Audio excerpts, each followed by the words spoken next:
6-year-old Benny Alden held up a sign with Katya Ludskaya written on it. He watched anxiously as passengers walked through the airport doorway. What if we miss her?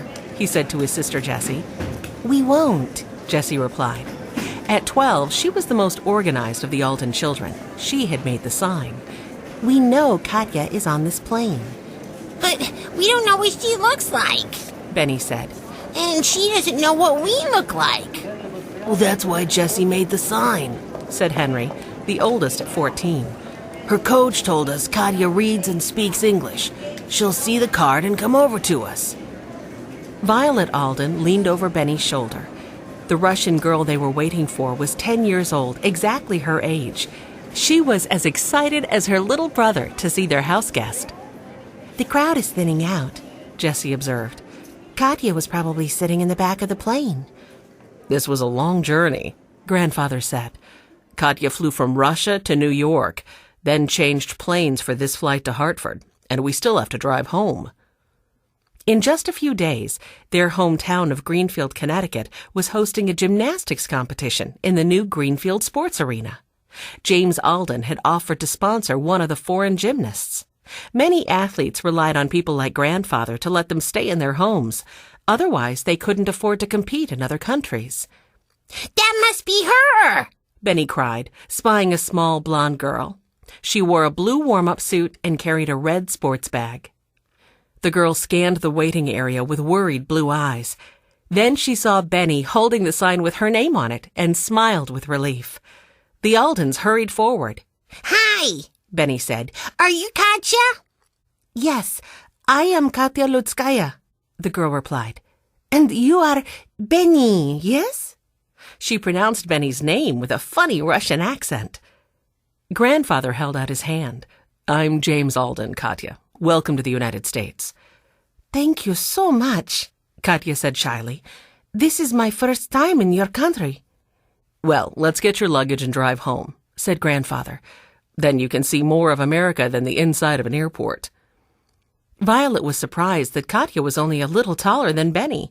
She was enchanted by the Russian girl's accent and her beautiful smile. I'm Violet Alden, she said. Can I carry your bag? Katya gave her the red sports bag. Thank you, Violet.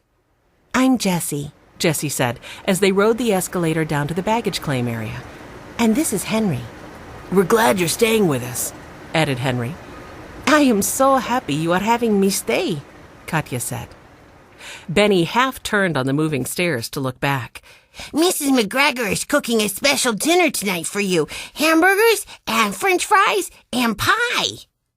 Katya seemed pleased and a little less shy. Oh, real American food. How wonderful.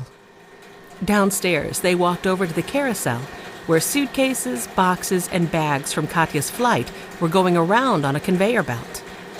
Oh, I hope I have not missed mine, Katya said, concerned. Don't worry, said Henry. It'll take a while to unload all the luggage from the plane. What does your suitcase look like? It is black, Katya replied, with squashy sides.